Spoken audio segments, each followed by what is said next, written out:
Hi there everyone, I'm going to try start a 5-minute series where I do an educational video and it's within 5 minutes, and by the end of the video you should obviously know the topic we're speaking about. So this one is going to be trending markets and how to trade them. In my eyes this is a beginner to intermediate thing to do, so let's quickly get into it. So there's two characteristics that we are looking at.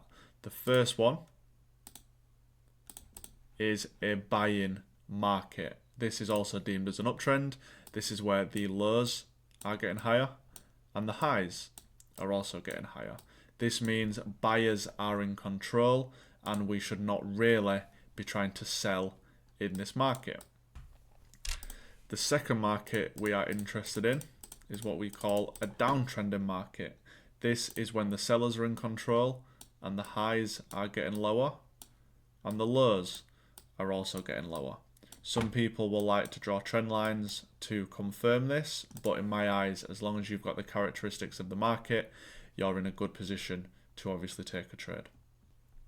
When we are looking at a sell bias market, there are two areas that I would look at.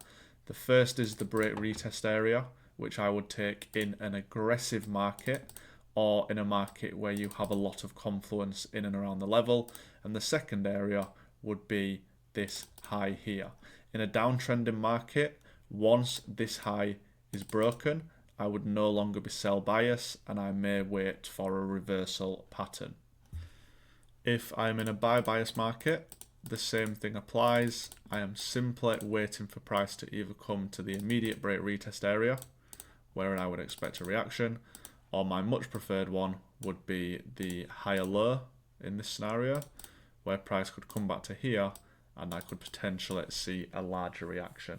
You tend to find this is the last line of defense, so due to that you want to be taking the best positions from here, and if you have additional confluences like trend lines, EMAs, Fibonacci's, then it makes for a very strong trade idea. If we take a look at this buy-in market here, you can see that along the way price was making structure points of highs and lows, and once we retested this area we got a buy to the upside. You will then notice that once price broke the lows here, price then began to push lower. As mentioned, when it comes to strong momentum, you can see that break and retests are very, very good because the selling pressure is large, and therefore you can see big reactions take place and continue to drive the market down. If we are looking at a downtrending market like so, our last line of defense, as mentioned, is going to be the high, and in this situation you can see price came up to the high and then began to fall away. If you identify this in the market alongside other confluences, then you are in a good position to take a trade, which confirms the bias of the trend you are trading.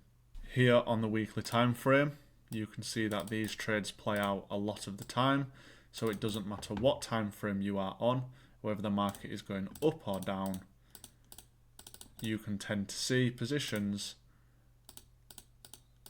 that you can profit from.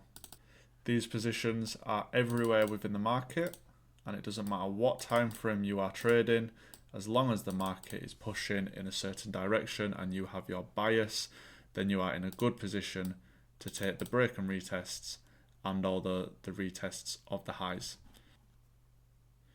I'm hopeful this video helps some of you, especially the ones in the beginning of your trading journey.